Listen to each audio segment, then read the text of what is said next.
미국 하버드 대학교 케네디 스쿨의 웅장한 강의실. 늦가을의 차가운 바람이 창문을 스치는 가운데 세계 각국에서 모인 엘리트 학생들의 열기로 가득했습니다. 로버트 교수는 강단에 서서 학생들의 표정을 하나하나 살폈습니다. 30년간 미 국방부에서 군사 전략을 연구한 그의 눈빛에는 자신감이 넘쳤습니다.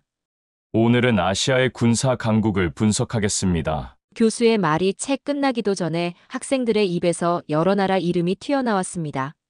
중국이겠죠? 아니면 일본, 러시아를 다루시나요? 학생들의 목소리에는 기대감이 가득했습니다. 하지만 교수가 입을 열자 강의실의 공기가 순식간에 변했습니다. 대한민국입니다. 순간 강의실의 묘한 정적이 감돌았습니다. 그리고 곧이어 여기저기서 작은 웃음소리가 터져나왔습니다. 미국 학생 라이언이 자신만만한 표정으로 말을 꺼냈습니다. 한국이요? 교수님, 농담이시죠?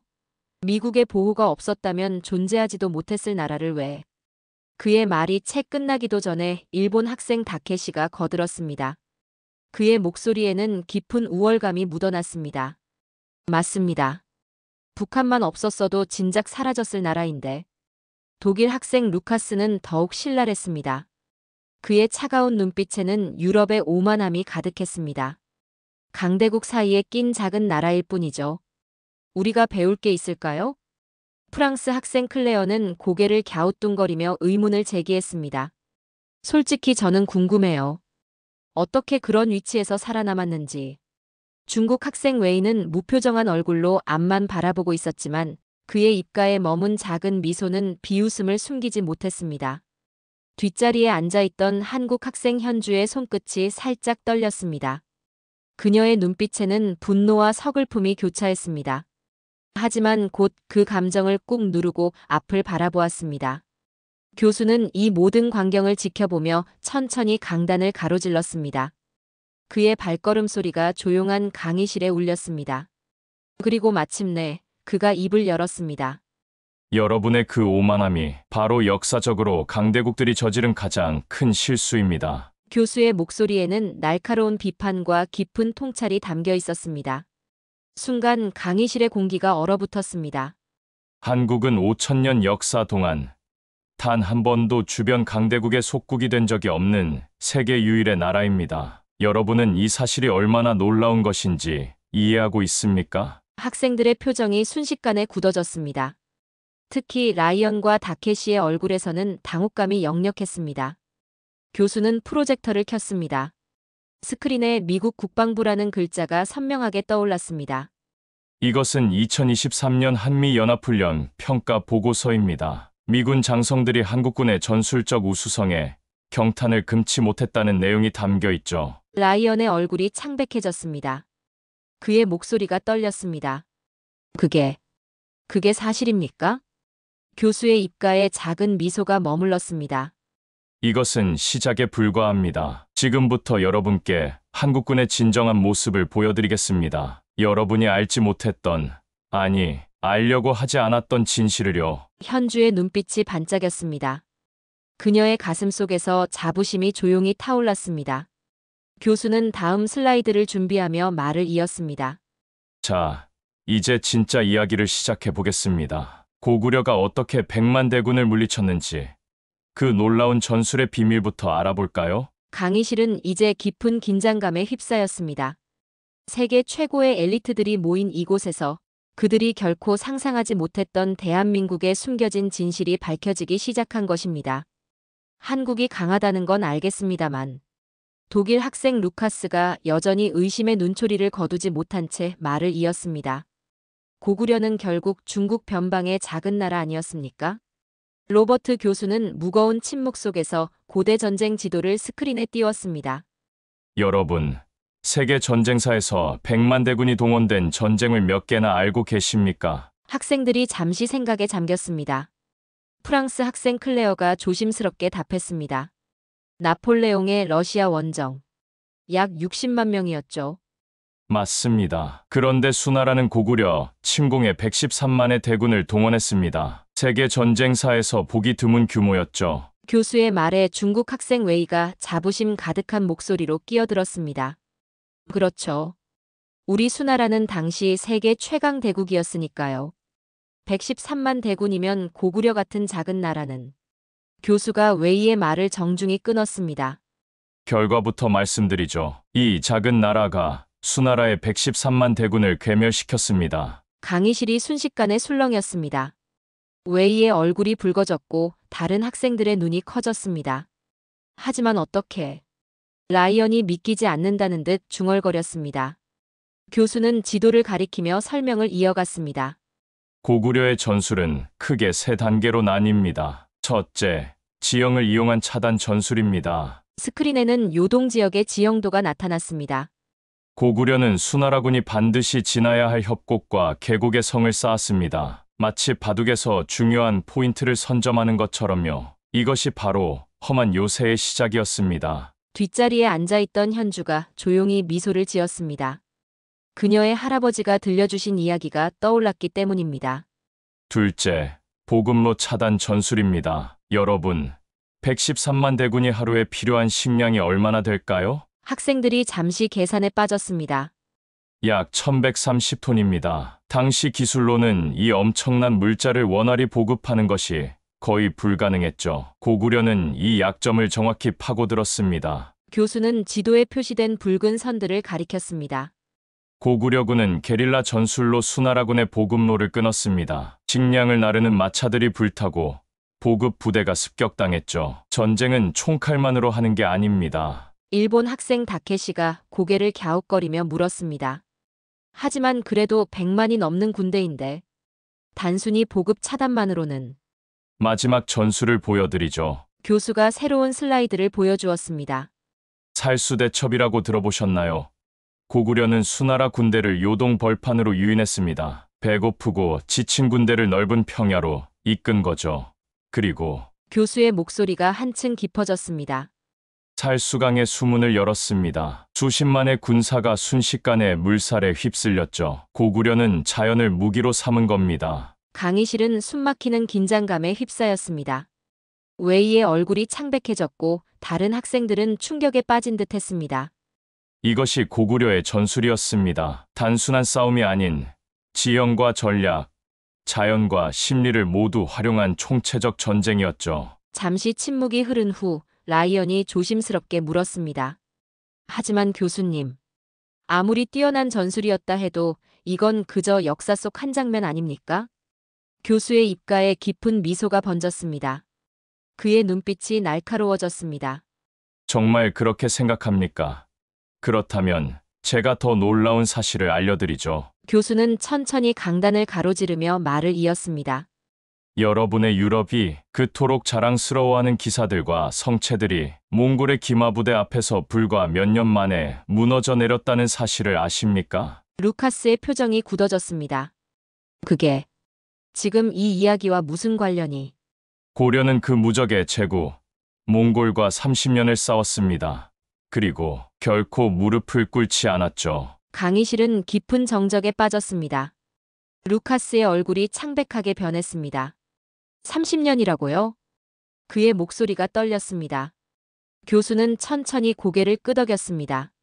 정확히 말하면 1231년부터 1259년까지 무려 7차례의 대규모 침공을 막아냈습니다. 유럽의 기사단이 단 한 번의 전투에서 무너졌던 그 몽골군에 맞서서 말입니다. 클레어가 자리에서 몸을 앞으로 기울이며 물었습니다. 어떻게 가능했던 거죠? 교수는 스크린에 새로운 지도를 띄웠습니다. 13세기 동아시아의 지형도였습니다. 고려는 고구려의 전술을 계승했습니다. 험준한 산지에 견고한 산성을 쌓고 유격전으로 적을 괴롭혔죠. 그러나 이번에는 한 가지를 더했습니다. 현주가 조용히 손을 들었습니다. 강화도 천도. 맞습니다. 고려는 수도를 강화도로 옮겼습니다. 대륙의 제국 몽골이 가진 유일한 약점, 바다를 이용한 것이죠. 다케시가 코웃음을 쳤습니다. 결국 도망친 거네요. 교수의 눈빛이 날카로워졌습니다. 도망이라고요? 그렇다면 설명해 보시죠. 어떻게 도망친 나라가 30년 동안 저항을 이어갈 수 있었을까요? 다케시의 얼굴이 붉어졌습니다. 고려는 강화도를 방어의 거점으로 삼아 끊임없이 몽골과 싸웠습니다. 산성들은 저항의 요새가 되었고 백성들은 스스로 유격대가 되어 몽골군을 괴롭혔죠. 라이언이 눈을 크게 뜨며 말했습니다. 마치 현대의 게릴라전처럼요. 정확합니다. 고려는 정규군과 백성들의 유격대를 조화롭게 운용했습니다. 산성은 견고한 방어기 지었고 유격대는 몽골군의 보급로를 끊었죠. 이는 오늘날 현대전의 비정규전 전술과 매우 유사합니다. 웨이가 고개를 갸우뚱거리며 말을 꺼냈습니다. 하지만 결국 고려도 항복하지 않았나요? 우리가 배운 역사에서는. 교수의 입가에 의미심장한 미소가 번졌습니다. 여기가 바로 핵심입니다. 고려는 형식적으로는 항복했지만 실질적인 지배권은 끝까지 보존했습니다. 반면 교수는 웨이를 똑바로 바라보며 말을 이었습니다. 당시 세계 최강이라 자부하던 남송은 완전히 멸망했죠. 북송 또한 몽골 앞에서 무너졌고요. 현주의 눈빛이 자부심으로 빛났습니다. 우리 선조들의 끈기와 전략이. 그렇습니다. 교수가 말을 받았습니다. 이것이 바로 한국의 군사 전략의 핵심입니다. 결코 포기하지 않는 끈기, 상황에 맞는 유연한 전술, 그리고 국민과 군대가 하나 되는 총력전. 이 정신은 지금도 이어지고 있습니다. 루카스가 깊은 생각에 잠긴 듯 물었습니다. 정말 놀랍습니다. 하지만 교수님, 이런 육상 전술도 놀랍지만 바다에서는 어땠을까요? 해군 강국이었던 유럽이나 일본에 비하면. 교수의 눈이 반짝였습니다. 아, 해전 이야기를 꺼내주니 반갑네요. 지금부터 들려드릴 이야기는 서양 해군 전술의 패러다임을 완전히 바꾼 이순신 장군에 대한 것입니다. 단 12척의 배로 330척의 적함을 무찌른 세계 해전사의 기적. 다케시의 표정이 순간 굳어졌습니다. 일본 학생의 얼굴에 드리운 그림자를 보며 현주는 작은 미소를 지었습니다. 교수의 말이 끝나기가 무섭게 다케시가 자리에서 벌떡 일어났습니다. 잠깐만요. 임진왜란 때 이야기를 하시겠다는 건가요? 교수는 그를 진정시키듯 손짓하며 답했습니다. 앉으시죠. 다케시군, 역사는 승자와 패자의 단순한 기록이 아닙니다. 그 속에 담긴 전술과 전략을 이해하는 것이 우리의 목적이니까요. 스크린에 명량해협의 해도가 나타났습니다. 여러분은 해전에서 가장 중요한 요소가 무엇이라고 생각하십니까? 클레어가 자신있게 대답했습니다. 함선의 수와 화력이죠. 그렇다면 이 전투는 어떻게 보시나요? 교수가 수치를 보여주었습니다. 조선 수군 12척, 일본 수군 330척. 라이언이 믿을 수 없다는 듯 되물었습니다. 이건 농담이겠죠? 이런 상황에서 해전을 한다는 건 자살 행위입니다. 맞습니다. 당시 이순신 장군의 참모들도 같은 생각이었죠. 퇴각하십시오. 도망가야 합니다. 하지만 이순신은 달랐습니다. 교수는 명량해협의 해류도를 보여주었습니다. 이순신은 이 좁은 해협에 숨겨진 비밀을 알고 있었습니다. 조수간만의 차이로 인한 급류가 특정 시간대에 초당 10노트 이상의 속도로 흐른다는 것을요. 웨이가 고개를 갸우뚱거렸습니다. 해류가 뭐가 중요한가요? 이순신은 이 해류를 제3의 전력으로 활용했습니다. 12척의 배를 일렬로 세워 마치 바다의 성벽을 만들었죠. 일본 함대가 접근하면 해류가 그들의 배를 옆으로 밀어냈고 그 순간 조선 수군의 집중 포격이 이어졌습니다. 다케시의 얼굴이 점점 굳어갔습니다. 결과는 어땠을까요? 330척 중 31척만이 겨우 도망쳤습니다. 나머지는 모두 격침되거나 좌초되었죠. 라이언이 흥분된 목소리로 말했습니다. 마치 현대의 비대칭 전력 운용과 같네요. 약점을 강점으로 바꾸는. 정확합니다. 이순신의 전술은 현대 해군 전략의 교과서가 되었습니다. 미 해군 사관학교에서도 필수 과목으로 가르치고 있죠. 현주가 조용히 덧붙였습니다. 정말 놀라운 건 이순신 장군이 단 한 번도 해전에서 패하지 않으셨다는 거예요. 교수가 고개를 끄덕였습니다. 23전 23승. 세계 해전사에서 유례를 찾아볼 수 없는 기록입니다. 다케시가 마침내 입을 열었습니다. 하지만 이건 과거의 이야기 아닙니까? 현대 해군력은 전혀 다른. 교수의 눈빛이 날카로워졌습니다. 정말 그럴까요? 현대 한국 해군은 이순신의 전술을 현대화하는데 성공했습니다. 특히 북한과의 해전에서 루카스가 갑자기 무언가 깨달은 듯 말했습니다. 잠깐만요. 2002년 연평해전. 한국 해군이 북한의 기습 도발을 막아낸 전투. 그렇습니다. 수적 열세 속에서도 지형과 전술의 우위를 활용해 승리를 거둔 것이죠. 마치 이순신 장군의 전술이 현대에 되살아난 것처럼 말입니다. 교수는 잠시 말을 멈추었다가 이어갔습니다.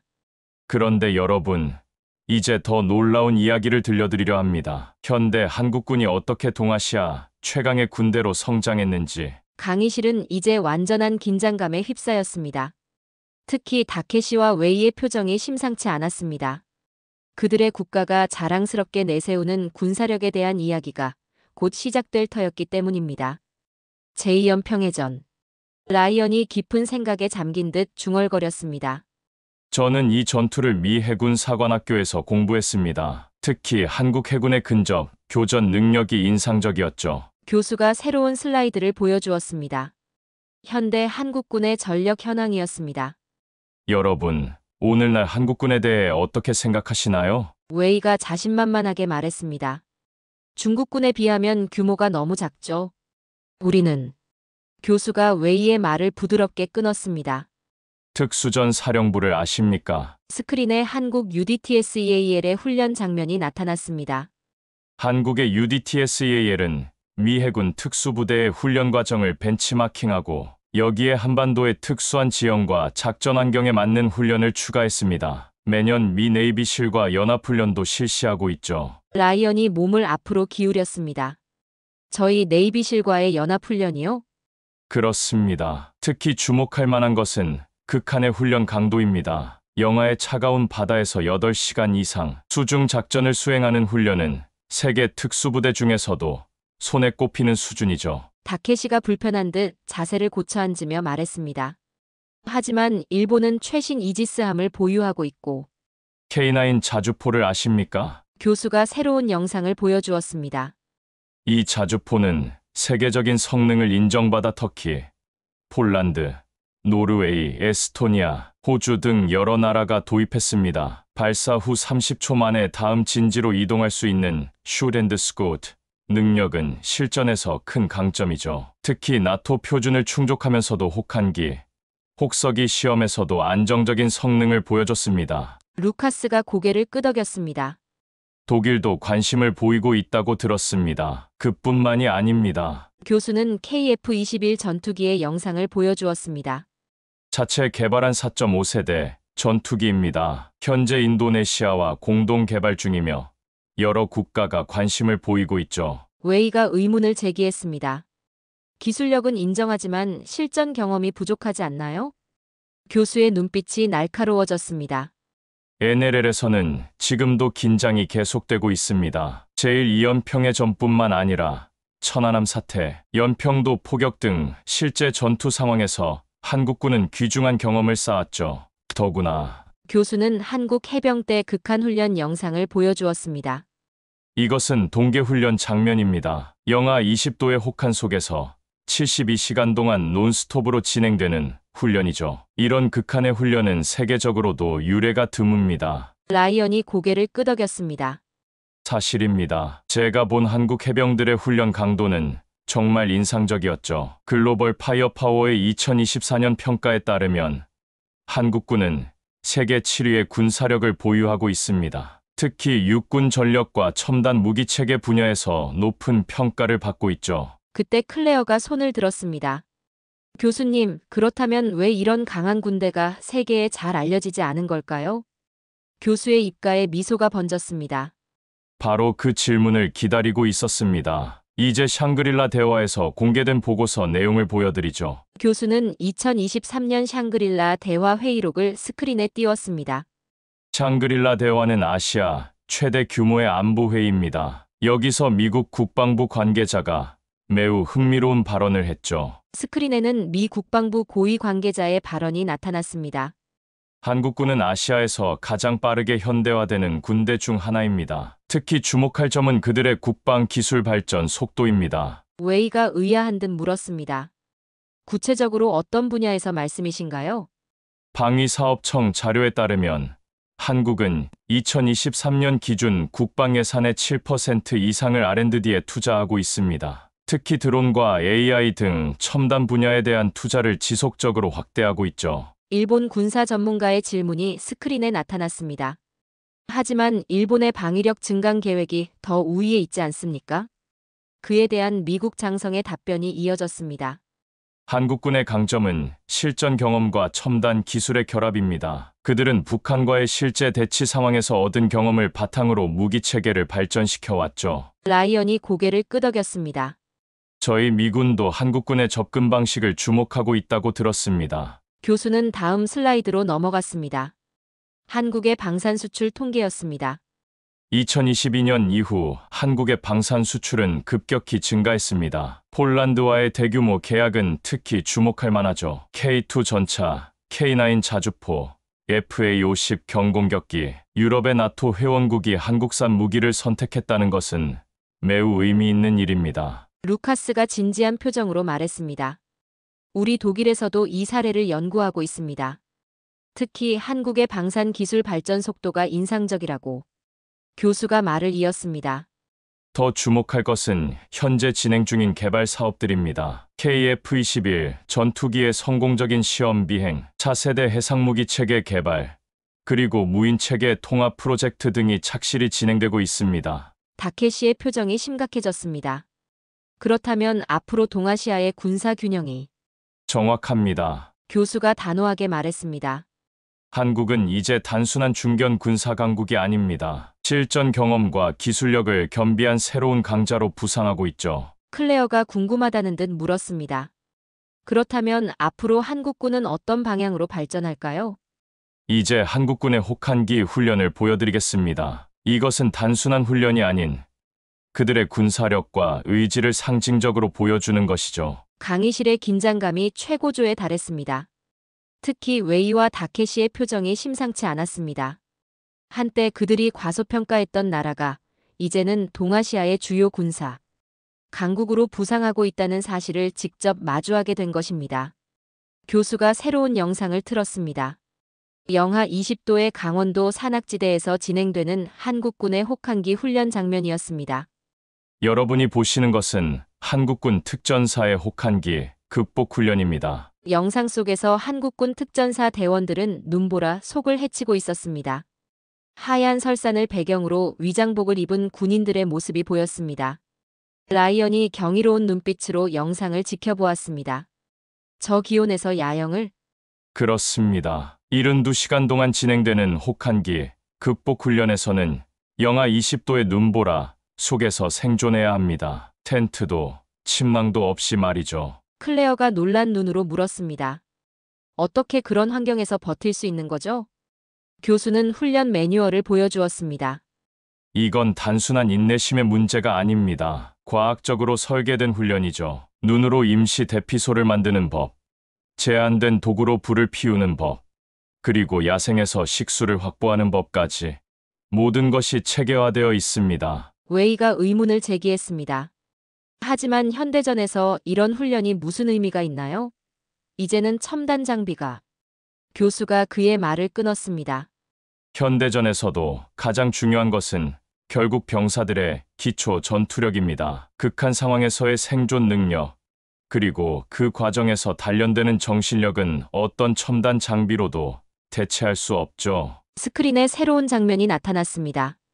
한국 해병대의 훈련 모습이었습니다.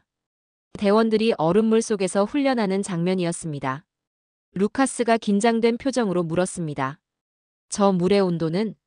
영하입니다. 해병대원들은 이런 환경에서 최소 20분 이상 임무를 수행해야 합니다. 이것은 단순한 체력 단련이 아닌 실전을 대비한 훈련입니다. 다케시가 중얼거렸습니다. 우리 자위대에는 이런 훈련이. 교수는 다음 영상을 보여주었습니다. 혹한기 훈련을 마친 장병들의 모습이었습니다. 피로에 지친 듯 했지만 그들의 눈빛에는 강인한 의지가 서려 있었습니다.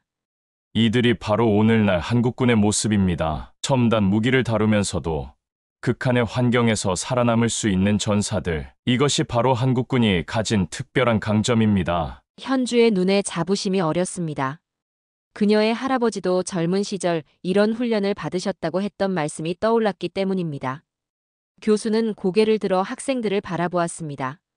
이제 우리는 새로운 시대를 마주하고 있습니다. 한국군은 더 이상 과거의 그 군대가 아닙니다. 극한의 훈련으로 단련된 강인한 정신력, 첨단 무기 체계를 다루는 능력, 그리고 실전 경험까지. 강의실은 깊은 침묵에 빠졌습니다.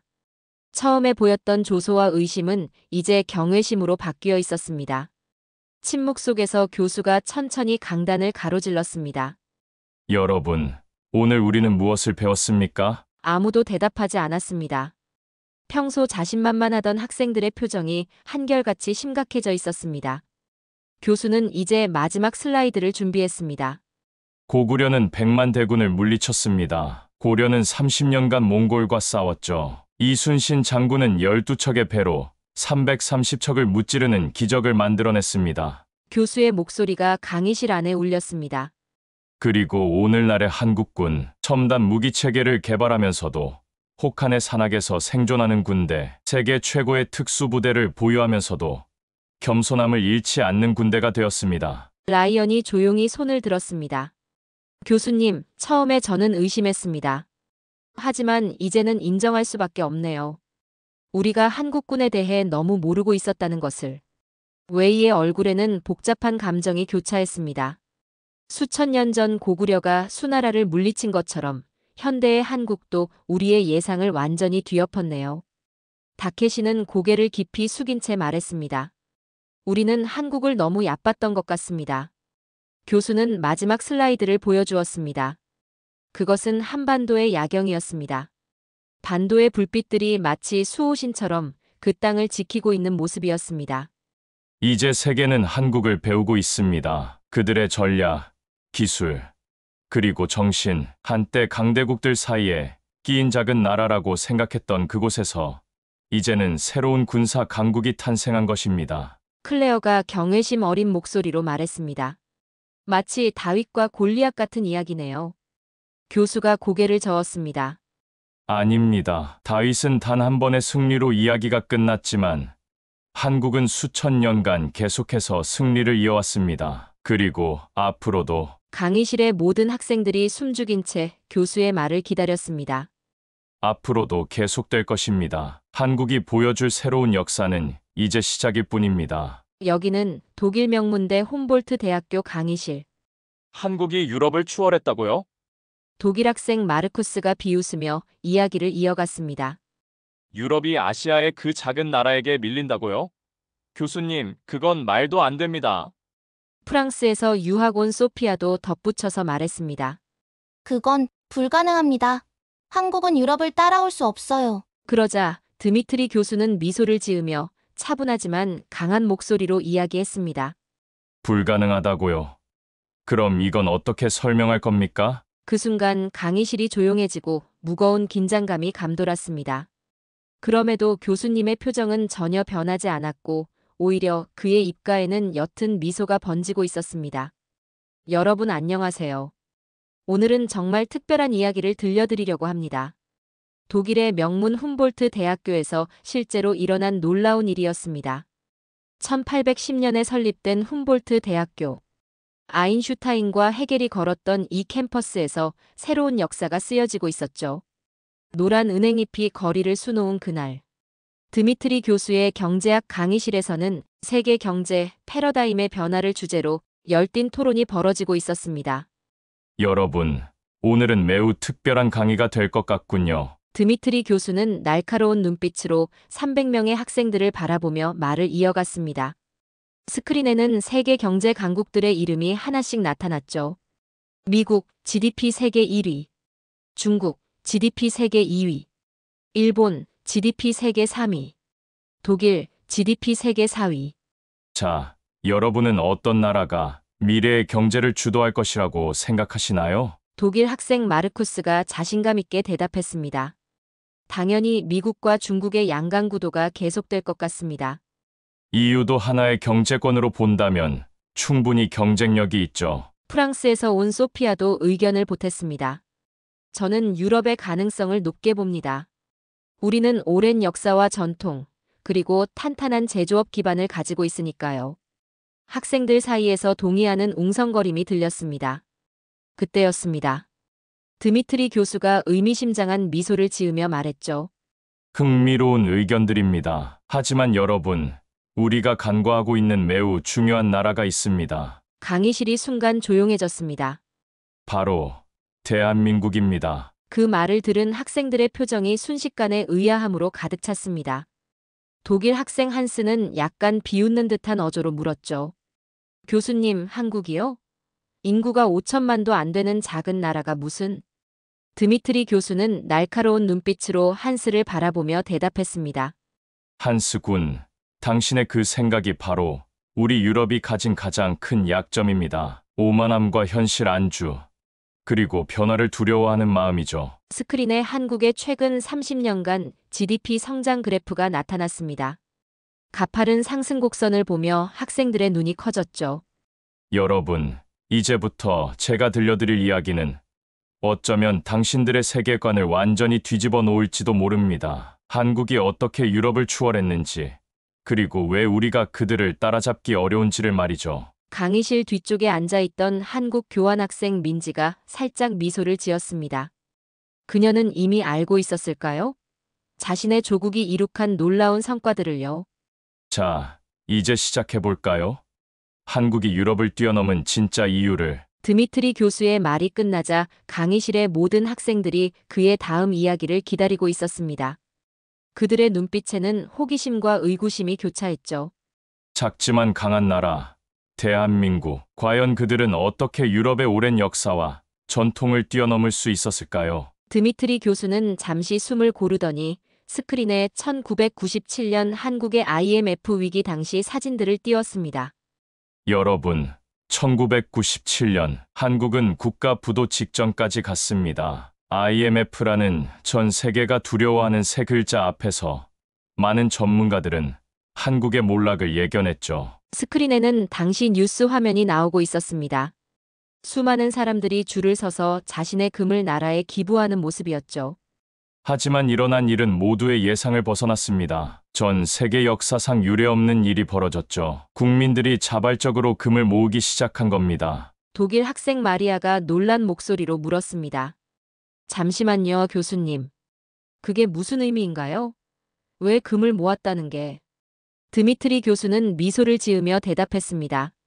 국가 부도 위기를 극복하기 위해서는 외환보유고가 필요했습니다. 그때 한국 국민들은 자신들이 가진 금을 자발적으로 내놓기 시작했죠. 결혼반지, 돌반지, 심지어 금메달까지 무려 227톤의 금이 모였습니다. 강의실의 놀라움의 탄성이 흘렀습니다. 여러분, 이게 바로 한국과 유럽의 차이입니다. 유럽에서 그리스 재정위기가 왔을 때를 생각해 보세요. 각국이 자국의 이익만을 따지며 갈등했죠. 하지만 한국은 달랐습니다. 국민 모두가 하나가 되어 위기를 극복했습니다. 한스가 다시 한번 의문을 제기했습니다. 하지만 교수님, 그건 90년대 이야기 아닌가요? 지금은 다르지 않나요? 드미트리 교수는 스크린을 넘겼습니다. 이번에는 2020년 코로나19 대유행 당시의 모습이 화면에 나왔습니다. 최근의 예를 들어볼까요? 2020년 코로나19가 전 세계를 강타했습니다. 유럽은 어땠나요? 이탈리아는 의료 체계가 마비됐고, 영국은 봉쇄 정책을 오락가락했죠. 프랑스는 마스크 부족으로 혼란에 빠졌고, 그러다 교수는 갑자기 말을 멈추고 강의실 뒤편의 민지를 바라봤습니다. 민지양, 당신의 조국은 어땠나요? 민지는 차분한 목소리로 대답했습니다. 한국은 드라이브스루 선별 진료소를 세계 최초로 도입했습니다. 마스크 앱으로 수급을 조절했고 IT 기술을 활용해 동선을 추적했죠. 전 국민이 자발적으로 방역수칙을 지켰고요. 드미트리 교수가 고개를 끄덕였습니다.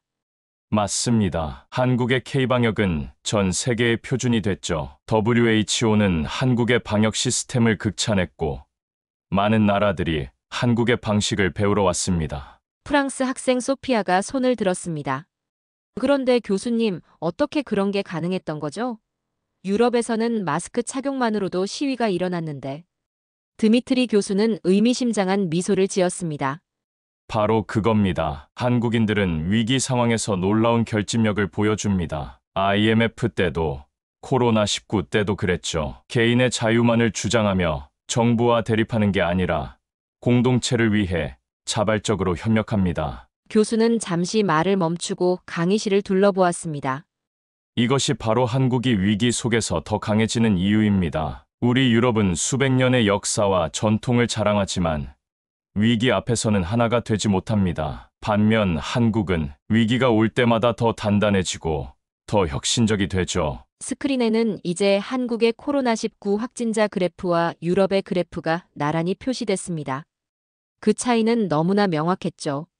자, 이제 우리는 한국이 얼마나 빠르게 움직이는 나라인지 알게 됐습니다. 하지만 이건 시작에 불과합니다. 다음으로는 더 놀라운 이야기가 기다리고 있죠. 강의실의 학생들은 이제 한국이라는 나라를 새로운 시선으로 바라보기 시작했습니다.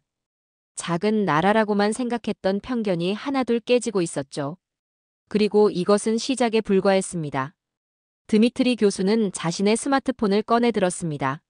제가 어젯밤 독일 아마존에서 책 한 권을 주문했습니다. 배송 예상일이 4일 후네요. 민지양, 한국에서는 어떤가요? 민지는 웃으며 대답했습니다. 한국에서는 보통 다음 날 아침에 받아볼 수 있어요. 늦어도 이틀이면 배송되죠. 새벽 배송을 선택하면 밤 11시에 주문해도 다음 날 아침 7시 전에 받을 수 있고요. 강의실이 술렁였습니다. 불가능할 텐데요. 한스가 고개를 저었습니다. 물류 시스템상 그건 말이 안 됩니다. 드미트리 교수는 빙그레 웃었습니다. 한스 군, 당신의 그 불가능하다는 말이 바로 우리가 뒤처지고 있는 이유입니다. 한국은 어떻게 하면 가능할까를 고민하죠. 스크린에 쿠팡과 마켓컬리의 물류 시스템 영상이 나타났습니다. 한국의 이커머스 기업들은 자체 물류센터를 건설했습니다. AI와 로봇을 도입하고 실시간 교통 상황을 분석해 최적의 배송 루트를 찾아내죠. 심지어 날씨까지 고려합니다. 이게 바로 초격차입니다. 소피아가 궁금한 듯 물었습니다. 초격차라는 게 무슨 뜻인가요? 좋은 질문입니다. 단순히 앞서가는 것이 아닙니다. 다른 경쟁자들이 따라올 수 없을 만큼의 격차를 만드는 거죠. 다른 예를 들어볼까요? 교수는 스크린을 넘겼습니다. 이번에는 5G 보급률 그래프였습니다. 보시다시피 한국의 5G 보급률은 95%에 달합니다. 반면 유럽 평균은 45%, 미국은 65%에 머물러 있죠. 더 놀라운 건 뭔지 아십니까? 한국은 이미 6G 개발에 착수했다는 겁니다. 일본에서 온 타나카가 손을 들었습니다. 일본도 기술 강국이라고 하는데 왜 한국만 이렇게 빠른가요? 드미트리 교수는 고개를 끄덕였습니다. 핵심을 찌르는 질문입니다. 일본도 뛰어난 기술력을 가졌지만 의사결정이 느립니다. 수많은 회의와 검토, 승인 절차. 반면 한국은 어떻죠? 민지가 대답했습니다. 한국에서는 빨리빨리라는 말을 자주 씁니다. 단순히 서두른다는 뜻이 아니라 효율적으로 일을 처리한다는 의미죠. 결정이 내려지면 바로 실행에 옮깁니다. 정확합니다. 교수가 말을 이었습니다. 예를 들어볼까요? 코로나 백신 예약 시스템. 유럽은 시스템 구축에만 몇 달이 걸렸습니다. 한국은 2주 만에 완벽한 시스템을 만들어냈죠. 스크린에는 이제 서울의 스마트시티 이미지들이 떠올랐습니다. 공공 와이파이, 전자정부 서비스, 교통카드 시스템. 이 모든 것들이 한국에서는 이미 일상이 됐습니다. 여러분, 혹시 베를린에서 택시를 탈 때 현금이 필요하다는 걸 아시나요? 학생들이 고개를 끄덕였습니다. 하지만 서울에서는 모든 택시에서 카드는 물론 모바일 결제까지 됩니다. 심지어 길거리 포장마차에서도 QR코드로 결제가 가능하죠. 마리아가 의아한 듯 물었습니다. 그런데 교수님, 그렇게 빠른 변화가 위험하지는 않나요? 사회적 혼란이나 부작용은 없나요? 드미트리 교수는 잠시 생각에 잠겼다가 대답했습니다. 물론 부작용도 있습니다. 하지만 한국은 그 부작용을 두려워하지 않습니다. 문제가 생기면 바로 해결 방안을 찾아내죠. 반면 우리 유럽은 부작용을 우려해 시도조차 하지 않는 경우가 많습니다. 교수는 잠시 말을 멈추고 창 밖을 바라봤습니다. 여러분, 우리가 자부심을 가진 유럽의 전통과 안정성이 어쩌면 우리의 발목을 잡고 있는 건지도 모릅니다. 한국이 만들어가는 초격차, 그들은 이제 거스를 수 없는 흐름이 되어가고 있습니다. 강의실은 무거운 침묵에 잠겼습니다. 학생들의 눈빛에서는 이제 더 이상의 의심이나 반박이 보이지 않았습니다. 대신 경이로움과 약간의 두려움이 느껴졌죠. 자, 이제 더 충격적인 이야기로 넘어가 볼까요? 한국의 교육 시스템이 어떻게 이 모든 것을 가능하게 만들었는지. 드미트리 교수는 저녁 10시에 서울 풍경을 보여주는 영상을 틀었습니다. 도시 곳곳에서 불빛이 반짝이는 건물들, 그리고 그 안에서 공부하는 학생들의 모습이었죠. 여러분, 이게 바로 서울의 평일 저녁 풍경입니다. 독일에서는 상상하기 힘든 광경이죠. 한스가 의아한 표정으로 물었습니다. 저 건물들은 다 무엇인가요? 학원이라고 부르는 사교육 시설입니다. 정규 수업이 끝난 후에도 학생들은 여기서 추가 학습을 합니다. 민지양, 당신도 이런 경험이 있나요? 민지는 잠시 회상하는 듯한 표정을 지었습니다. 네, 저는 고등학생 때 보통 새벽 1시까지 공부했어요. 아침 8시에 등교해서 오후 4시까지 정규 수업을 듣고 그 후에는 야자 시간과 학원 수업. 주말에도 학원에 갔죠. 강의실이 술렁였습니다. 프랑스에서 온 소피아가 충격받은 듯한 표정으로 말했습니다. 그건 너무하잖아요. 아이들의 인권은 어떻게 되는 거죠? 드미트리 교수는 의미심장한 미소를 지었습니다. 바로 그 반응입니다. 우리 유럽인들의 전형적인 반응이죠. 하지만 잠시 결과를 볼까요? 스크린에 OECD 학업 성취도 평가 결과가 나타났습니다.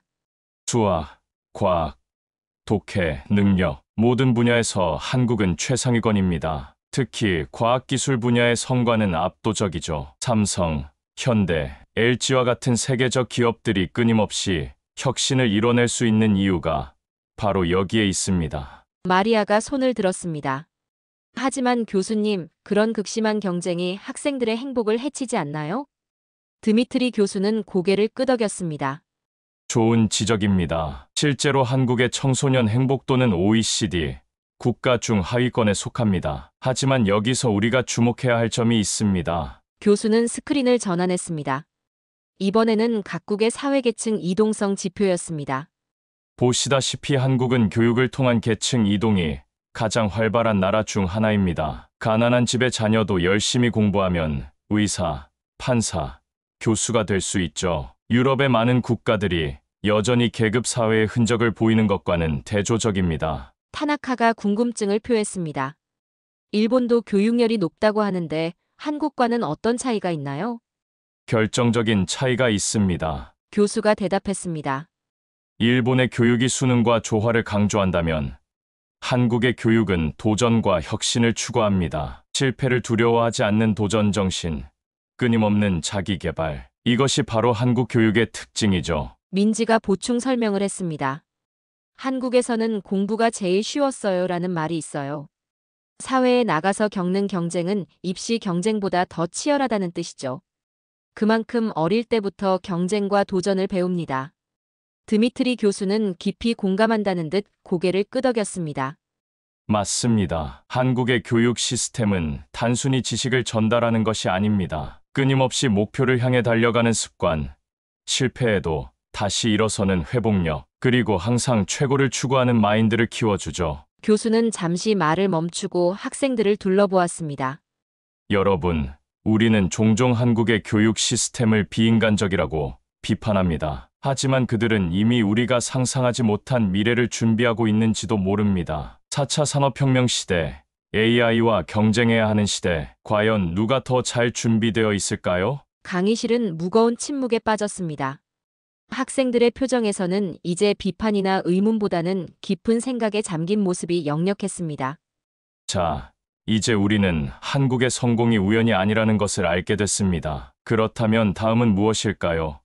한국이 어떻게 반도체와 IT 산업에서 세계를 지배하게 되었는지 그 놀라운 이야기를 들려드리겠습니다. 드미트리 교수는 주머니에서 최신형 스마트폰을 꺼냈습니다.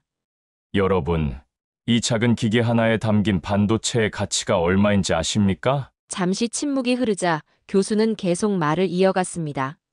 이 안에는 약 1000개가 넘는 반도체가 들어 있습니다. 그리고 이 중 대부분은 한국 기업이 만든 것이죠. 스크린에는 세계 반도체 시장 점유율 그래프가 나타났습니다.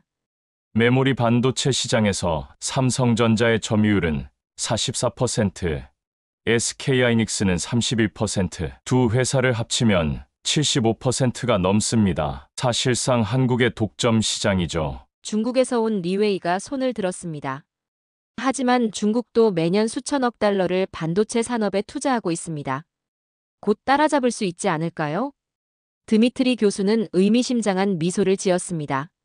좋은 질문입니다. 하지만 반도체는 돈만 투자한다고 되는 게 아닙니다. 삼성이 세계 최고의 반도체 기업이 되기까지 30년이 걸렸죠. 그동안 쌓은 기술과 노하우는 돈으로 살 수 없습니다. 스크린에는 반도체 공정 미세화의 역사가 떴습니다.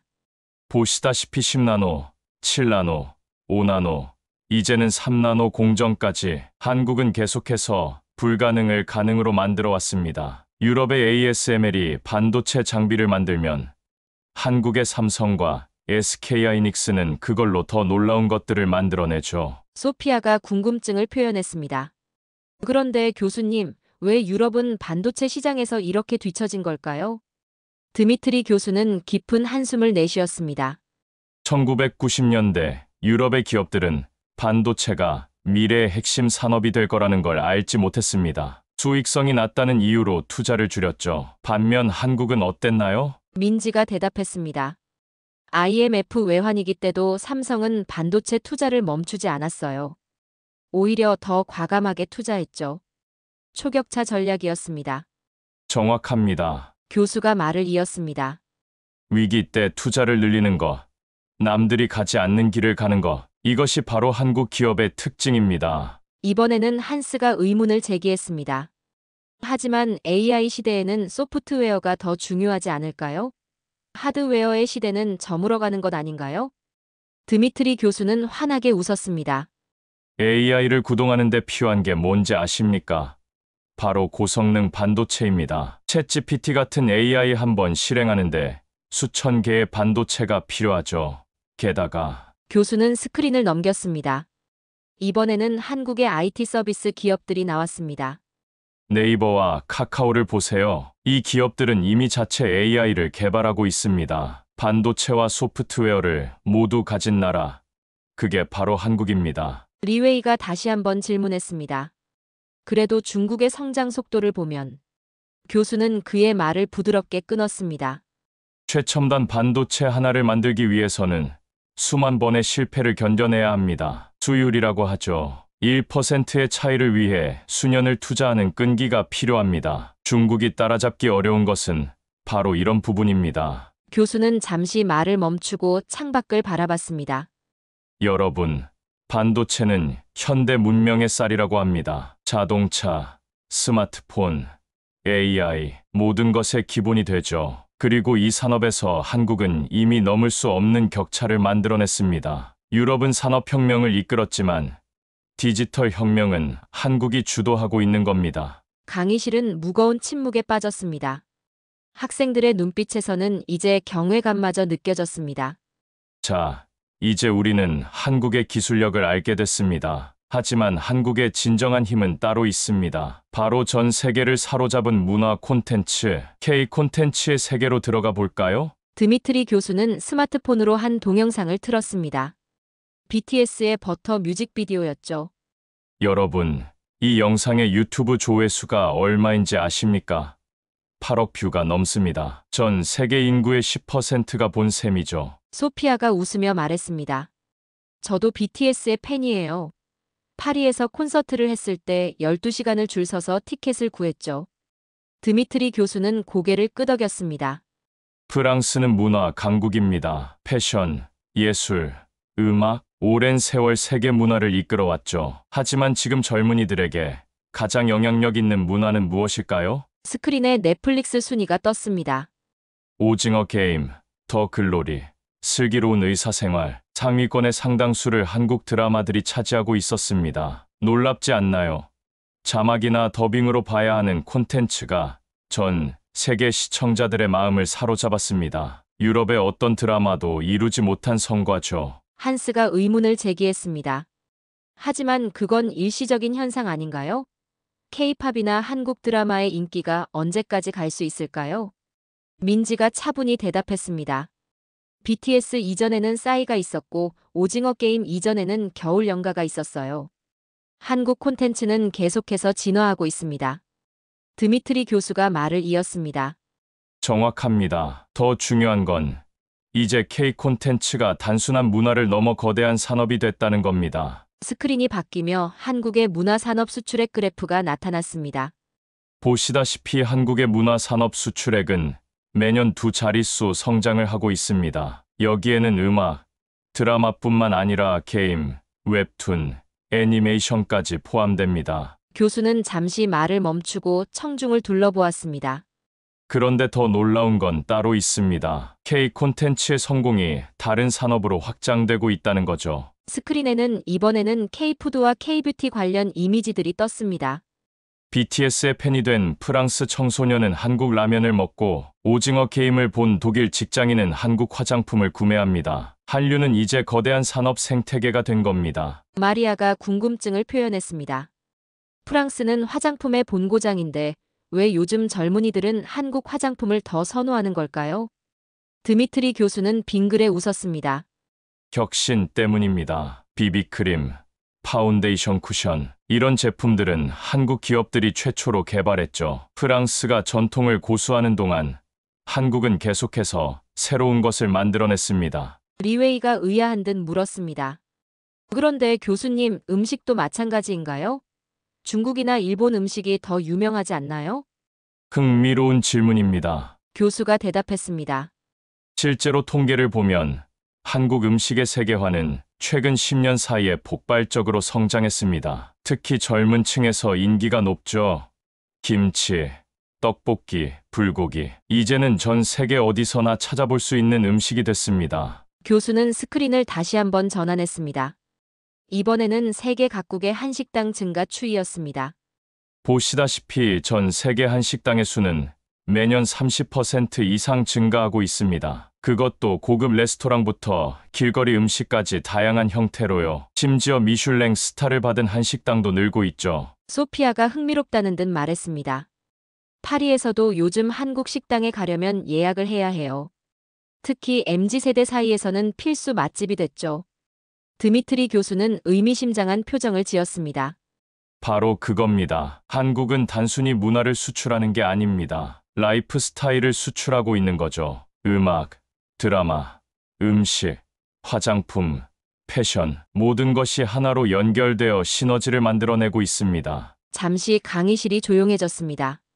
여러분, 이것이 바로 한국의 무서운 점입니다. 하나의 성공이 또 다른 성공을 만들어내는 선순환. 그들은 이미 자신들만의 독특한 매력으로 전 세계를 사로잡았습니다. 유럽의 오랜 문화적 헤게모니가 무너지고 있는 건지도 모르죠. 교수는 잠시 생각에 잠겼다가 말을 이었습니다.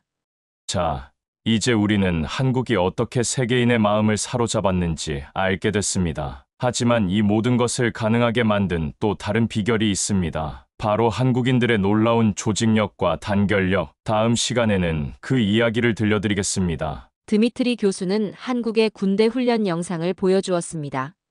여러분, 한국은 세계에서 유일하게 징병제를 유지하고 있는 선진국 중 하나입니다. 모든 젊은 남성들은 약 18개월간 군 복무를 해야 하죠. 한스가 의아한 듯 물었습니다.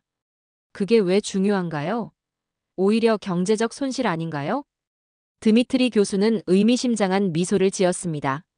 표면적으로는 그렇게 보일 수 있습니다. 하지만 이것이 한국 사회의 조직력과 단결력을 만드는 핵심 요소가 됐죠. 스크린에는 삼성전자의 반도체 공장 영상이 나왔습니다. 보세요. 이 완벽한 팀워크, 24시간, 365일 멈추지 않는 공장 운영. 이게 가능한 이유가 뭘까요? 바로 군대에서 배운 조직력 때문입니다. 민지가 보충 설명을 했습니다. 한국에서는 군대 다녀왔다는 말이 중요한 의미를 가져요. 단순히 군 복무를 마쳤다는 뜻이 아니라 조직 생활의 기본을 배웠다는 의미죠. 드미트리 교수는 고개를 끄덕였습니다. 정확합니다. 군대에서 한국인들은 세 가지 중요한 것을 배웁니다. 스크린에 항목들이 하나씩 나타났습니다. 첫째, 철저한 시간 관리. 둘째, 명확한 의사소통. 셋째, 목표를 향한 끈질긴 추진력. 소피아가 의문을 제기했습니다. 하지만 그건 너무 획일적이지 않나요? 창의성을 억압하는 것 아닌가요? 교수는 생각에 잠시 잠겼다가 대답했습니다. 흥미로운 질문입니다. 하지만 현실은 정반대입니다. BTS의 퍼포먼스를 보세요. 완벽한 군무와 창의적인 표현이 공존하죠. 이게 바로 한국의 특별한 점입니다. 스크린은 이번에는 현대자동차의 생산 라인으로 바뀌었습니다. 유럽의 자동차 공장과 한국의 공장은 큰 차이가 있습니다. 유럽에서는 개인의 전문성이 중시되죠. 하지만 한국에서는 전체의 조화가 더 중요합니다. 그리고 놀랍게도 이것이 더 높은 생산성으로 이어지고 있습니다. 리웨이가 궁금증을 표현했습니다. 중국도 집단주의 문화가 강한데 한국과는 어떤 차이가 있나요? 결정적인 차이가 있습니다. 교수가 대답했습니다. 한국의 조직 문화는 자발적 헌신에 기반합니다. 강제가 아닌 자발성, 이것이 핵심이죠. 교수는 스크린을 전환했습니다. 2002년 월드컵 당시 붉은 악마 응원단의 모습이었습니다. 보세요. 수백만 명이 자발적으로 거리로 나와 응원합니다. 아무도 강요하지 않았는데도 모두가 하나가 되죠. 이런 현상을 어떻게 설명할 수 있을까요? 마리아가 감탄하며 말했습니다. 정말 인상적이네요. 하지만 이런 집단성이 때로는 부작용을 낳지 않나요? 드미트리 교수는 진지한 표정으로 대답했습니다. 물론 부작용도 있습니다. 과도한 동조 프레셔나 집단주의의 폐해. 하지만 한국은 이런 단점을 장점으로 승화시키는 데 성공했습니다. 스크린에서 이번에는 스타트업 기업들의 모습이 나왔습니다. 보세요. 최근 한국의 젊은 기업들은 수평적인 문화를 도입하고 있습니다. 하지만 그 속에서도 강한 팀워크와 조직력은 유지되고 있죠. 이것이 바로 한국만의 독특한 조화입니다. 교수는 잠시 말을 멈추고 학생들을 바라봤습니다. 여러분, 우리는 종종 개인주의와 집단주의를 대립적으로 봅니다. 하지만 한국은 이 두 가지를 절묘하게 조화시키는 데 성공했습니다. 군대식 조직력과 창의적 혁신이 공존하는 나라. 이것이 바로 한국의 특별함이자 강점입니다. 강의실은 깊은 생각에 잠겼습니다. 학생들의 눈빛에서는 이제 한국이라는 나라를 새롭게 이해하기 시작했다는 것이 느껴졌습니다. 자, 이제 마지막으로 이 모든 것을 종합해서 우리 유럽이 한국을 따라잡을 수 있을지 그 가능성에 대해 이야기해 보도록 하겠습니다. 드미트리 교수는 깊은 숨을 내쉬며 강단 앞으로 걸어 나왔습니다. 자, 이제 우리는 한국이라는 나라에 대해 많은 것을 알게 됐습니다. 교육, 기술, 문화, 조직력, 그들이 어떻게 유럽을 뛰어넘었는지 보았죠. 스크린에는 지금까지 다룬 내용들이 하나씩 나타났습니다. 위기 속에서 더 강해지는 나라, 초격차를 만드는 빠른 실행력, 세계 최고 수준의 교육열, 반도체와 IT 산업의 절대 강자, 전 세계를 사로잡은 K 콘텐츠, 군대에서 배운 조직력과 단결력. 교수는 잠시 말을 멈추고 창밖을 바라봤습니다. 그렇다면 이제 제가 질문을 드려볼게요. 유럽은 한국을 따라잡을 수 있을까요? 강의실이 무거운 침묵에 빠졌습니다. 한스가 조심스럽게 손을 들었습니다. 교수님, 저는 가능하다고 봅니다. 우리에게는 오랜 역사와 전통이 있고. 드미트리 교수는 부드럽게 그의 말을 끊었습니다. 바로 그겁니다. 역사와 전통. 이것이 우리의 자부심인 동시에 족쇄가 되고 있는 건 아닐까요? 스크린에는 이번에는 유럽의 변화 속도를 보여주는 그래프가 나타났습니다. 디지털 전환에 걸리는 시간, 신산업 육성 속도, 의사결정 과정, 모든 면에서 우리는 너무 느립니다. 왜 그럴까요? 소피아가 대답했습니다. 안정성을 중시하기 때문 아닌가요? 맞습니다. 교수가 말을 이었습니다. 우리는 안정성이라는 이름으로 변화를 두려워합니다. 반면 한국은 민지가 조용히 말을 받았습니다. 한국에서는 변화하지 않는 것이 가장 큰 위험이라고 생각해요. 변화하지 않으면 도태된다는 말을 자주 듣습니다. 드미트리 교수는 의미심장한 표정으로 고개를 끄덕였습니다. 더 중요한 건 한국이 가진 특별한 문화적 DNA입니다. 빨리빨리 문화, 누구보다 먼저 신기술을 받아들이는 개방성, 그리고 위기 앞에서 하나 되는 단결력, 이런 것들은 하루아침에 만들어질 수 없습니다. 마리아가 궁금증을 표현했습니다. 그럼 우리는 영원히 뒤처질 수밖에 없나요? 교수는 미소를 지었습니다. 그건 우리의 선택에 달려 있습니다. 우리가 변화해야 할 것은 단순한 제도나 시스템이 아닙니다. 우리의 사고방식 자체가 바뀌어야 합니다. 스크린에는 이제 미래 산업의 키워드들이 나타났습니다. AI, 메타버스, 우주산업, 바이오테크놀로지, 앞으로 다가올 미래에서는 과거의 영광이 아무런 의미가 없을 것입니다. 지금 이 순간에도 한국은 달리고 있습니다. 그들은 이미 6G를 준비하고 양자 컴퓨터를 개발하고 우주산업에 뛰어들고 있죠. 교수는 잠시 말을 멈추고 강의실을 둘러보았습니다. 여러분, 오늘 우리가 배운 것은 단순히 한 나라의 성공 사례가 아닙니다. 이것은 우리에 대한 이야기이기도 합니다. 우리가 변화하지 않으면 한국과의 격차는 더욱 벌어질 것입니다. 변화할 것인가, 멈출 것인가, 선택은 우리의 몫입니다. 과거의 영광에 안주할 것인가, 아니면 새로운 도전을 시작할 것인가. 이제 여러분의 생각은 어떠신가요? 강의실은 깊은 생각에 잠겼습니다. 학생들의 눈빛에서는 이제 단순한 호기심이 아닌 진지한 고민이 느껴졌습니다. 오늘 강의는 여기까지입니다. 하지만 우리의 고민은 이제 시작일 것입니다. 감사합니다. 민지는 강의실을 나서며 작은 미소를 지었습니다.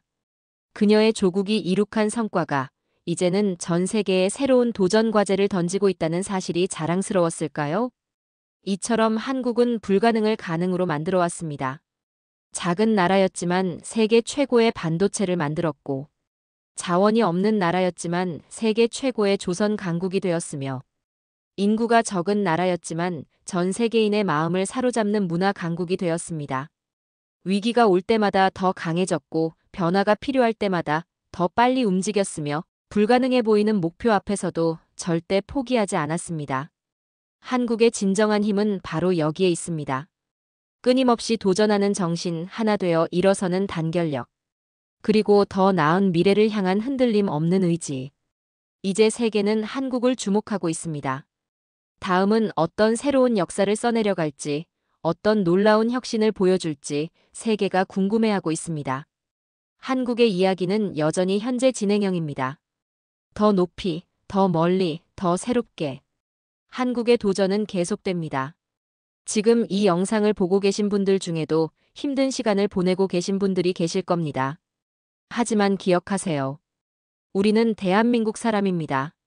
불가능을 가능으로 만들어 온 위대한 민족이죠.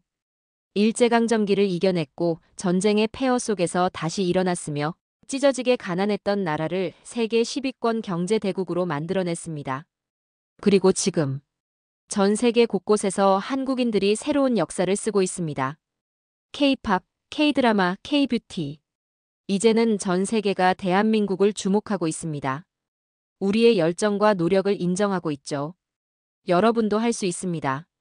우리는 불가능을 가능으로 만드는 DNA를 가진 대한민국 사람이니까요. 지금 이 순간에도 열심히 살아가고 계신 여러분. 당신은 지금도 충분히 자랑스럽습니다. 그리고 당신이 바로 대한민국의 미래입니다. 우리는 할 수 있습니다. 긴 영상 시청해주셔서 감사합니다. 구독과 좋아요는 영상 제작에 큰 힘이 됩니다. 오늘도 저희 감동 테라스는 대한민국을 응원합니다. 감사합니다.